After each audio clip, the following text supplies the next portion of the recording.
करते हैं। बिजनेसमैन गौतम अडानी ने कमाई के मामले में माइक्रोसॉफ्ट के ओनर बिल गेट्स को पीछे छोड़ दिया है। जी हां, अडानी ने प्रतिदिन की कमाई में सिर्फ बिल गेट्स को नहीं बल्कि चीन के जैक मा को भी पीछे छोड़ दिया है। लेकिन कभी स्कूटर से चलने वाले गुजरात के निम्न मध्यम वर्गीय परिवार में जन्मे गौतम अडानी की कमाई कैसे आसमान छू रही है, ये भी रिपोर्ट देखिए।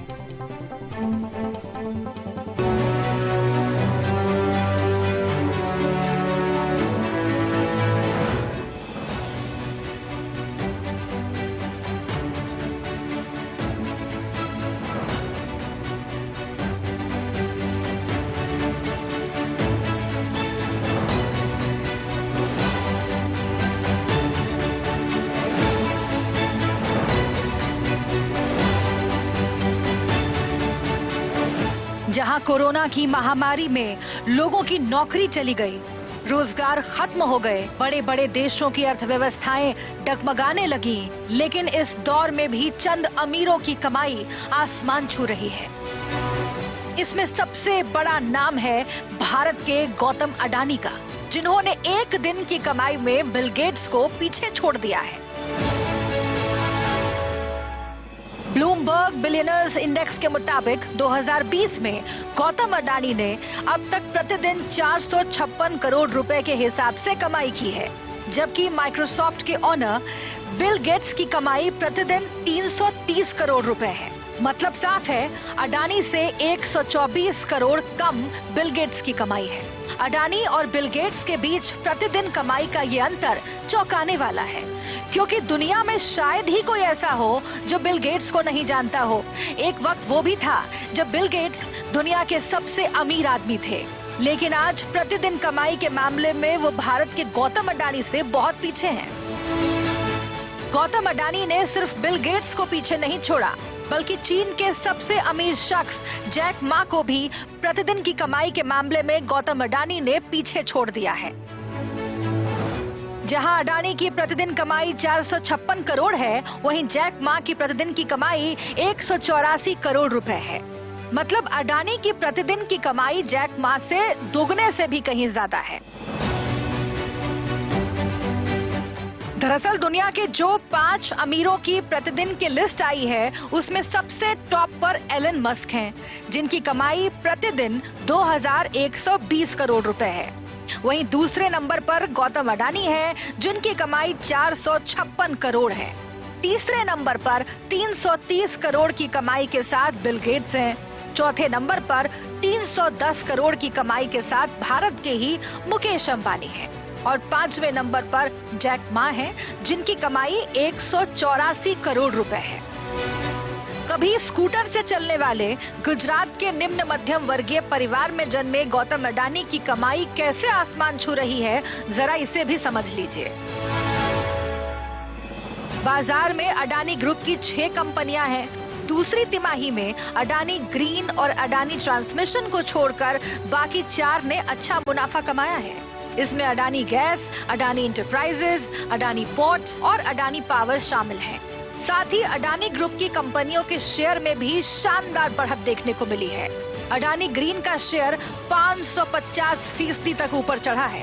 फोर्ब्स के मुताबिक अडानी ग्रुप की आय $13 बिलियन है। जनवरी 2020 से 21 नवंबर तक गौतम अडानी की नेटवर्थ में 1,48,000 करोड़ का इजाफा हुआ। यहाँ ये बात गौर करने वाली है कि हर रोज की कमाई के मामले में भले अडानी, बिल गेट्स, मुकेश अंबानी और जैक मा से आगे हो, लेकिन दुनिया के सबसे अमीर लोगों की लिस्ट में 40वें नंबर पर हैं। लेकिन जिस हिसाब से हर रोज अडानी की कमाई हो रही है, वो जल्द ही दुनिया के सबसे अमीरों की लिस्ट में आगे निकल जाएंगे। Bureau report, India news. और आइए रुख करते हैं अगली खबर का। कोरोना को जो लोग हल्के में ले रहे हैं, सावधानी नहीं बरत रहे हैं, ये रिपोर्ट उनके लिए है। कांग्रेस के दिग्गज नेता अहमद पटेल का निधन हो गया। उन्हें कोरोना संक्रमण था।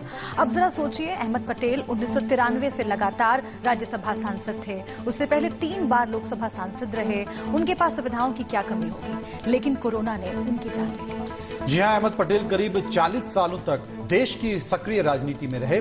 कांग्रेस में गांधी परिवार के बाद अगर कोई सबसे शक्तिशाली नेता था तो वो अहमद पटेल थे। वो ऐसे इकलौते कांग्रेसी नेता थे जिनका दफ्तर सोनिया गांधी के आवास 10 जनपद में था। जब कांग्रेस अपने शीर्ष नेतृत्व के आपातकाल से गुजर रही थी, ऐसे वक्त में अहमद पटेल का जाना कांग्रेस के लिए एक बड़ा नुकसान है।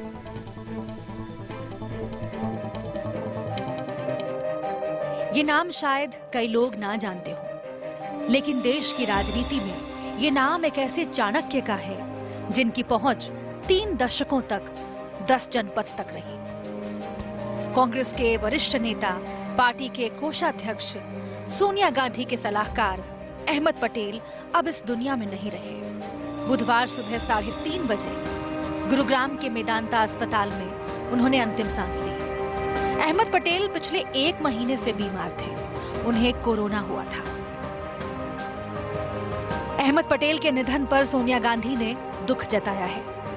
राहुल गांधी ने उन्हें कांग्रेस का स्तंभ बताया है। प्रियंका गांधी ने उनके जाने की तुलना शून्य से की है और प्रधानमंत्री मोदी ने भी अहमद पटेल के निधन पर दुख जताया है। जब कांग्रेस अपने शीर्ष नेतृत्व के आपातकाल से गुजर रही है, ऐसे वक्त में अहमद पटेल का जाना कांग्रेस के लिए एक बड़ा नुकसान है, क्योंकि कांग्रेस में गांधी परिवार के बाद अगर कोई सबसे शक्तिशाली व्यक्ति था तो वो अहमद पटेल थे। वो एक ऐसे इकलौते कांग्रेसी नेता थे जिनका दफ्तर सोनिया गांधी के आवास 10 जनपद में भी था। अहमद पटेल करीब 40 सालों तक देश की राजनीति में सक्रिय रहे। इंदिरा गांधी के शासनकाल में वो 1977 से 1982 तक यूथ कांग्रेस कमेटी के अध्यक्ष रहे। राजीव गांधी के प्रधानमंत्री रहते हुए संसदीय सचिव रहे। सोनिया गांधी के सलाहकार रहे। राहुल गांधी और प्रियंका गांधी के साथ भी उन्होंने काम किया। उन्हें उनके विरोधी भी अहमद भाई के नाम से बुलाते थे। 1977 में आपातकाल के बाद जब देश भर में कांग्रेस के खिलाफ हवा थी, खुद इंदिरा गांधी चुनाव हार गई थी, तब अहमद पटेल भरूच से लोकसभा का चुनाव जीतकर संसद पहुंचे। गुजरात में उन्होंने कांग्रेस को जीत दिलवाई। साल 2017 में जब गुजरात में राज्यसभा का चुनाव हो रहा था, तब उन्हें हराने के लिए अमित शाह और पीएम नरेंद्र मोदी की जोड़ी ने उनके खिलाफ जबरदस्त किलेबंदी की। कांग्रेस से ही बीजेपी में आए बलवंत सिंह राजपूत को शाह ने उम्मीदवार बनाया। इसके अलावा कांग्रेस के 6 विधायक पार्टी छोड़ चुके थे।